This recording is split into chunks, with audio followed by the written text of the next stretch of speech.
This famous tale is short but very snappy. We bring you the Charles Perrault version, and he does not mince his words. You have been warned. You may have heard this story before with a happy twist at the end. In this one, that doesn't happen. There's no happy ending. The Brothers Grimm were more kind to Little Red Riding Hood. The moral of the tale should ring through today. Don't talk to strangers. This is Red Riding Hood's fatal mistake when she meets the wolf on the way to Grandma's.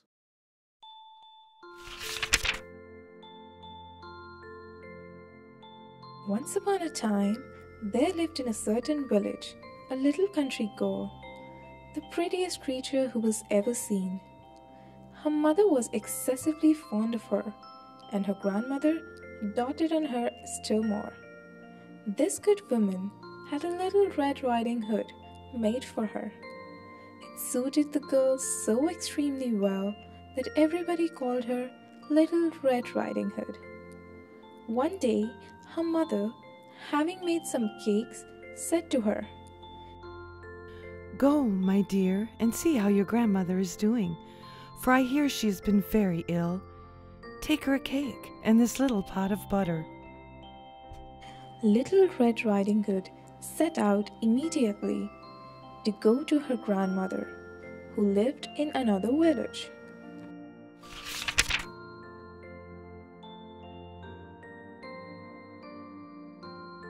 As she was going through the wood, she met with a wolf, who had a very great mind to eat her up, but he dared not, because of some woodcutters working nearby in the forest.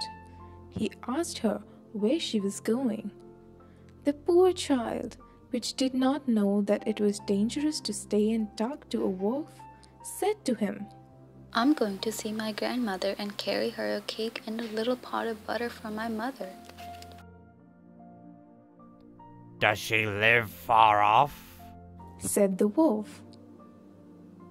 "Oh, I say, Answered the Little Red Riding Hood. it is beyond that mill you see there, at the first house in the village." "Well, Said the wolf. and I'll go and see her too. I'll go this way, and go you that, and we shall see who will be there first." The wolf ran as fast as he could, taking the shortest path, and the little girl took a roundabout way, entertaining herself by gathering nuts, running after butterflies, and gathering bouquets of little flowers. It was not long before the wolf arrived at the old woman's house. He knocked at the door. "Who's there?" "Your grandchild, Little Red Riding Hood." Replied the wolf, counterfeiting her voice. "Who has brought you a cake and a little pot of butter sent to you by Mother." The wolf pulled the string, and the door opened. And then he immediately fell upon the good woman and ate her up in a moment, for it being more than 3 days since he has eaten. He then shut the door and got into grandmother's bed, expecting Little Red Riding Hood, who came some time afterwards and knocked at the door. "Who's there?" Little Red Riding Hood, hearing the big voice of the wolf, was at first afraid, but believing her grandmother had a cold and was hoarse, answered, "It is your grandchild, Little Red Riding Hood, who has brought you a cake and a little pot of butter mother sends you." The wolf cried out to her, softening his voice as much as he could, "Pull the string and the latch will go up."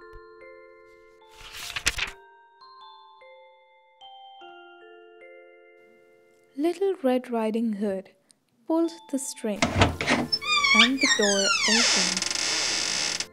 The wolf, seeing her come in, said to her, hiding himself under the bedclothes, "Put the cake and the little pot of butter upon the stool, and come sit on the bed with me." Little Red Riding Hood sat on the bed. She was greatly amazed to see how her grandmother looked in her night clothes and said to her, Grandmother, what big arms you have! All the better to hug you with, my dear. Grandmother, what big legs you have! All the better to run with, my child.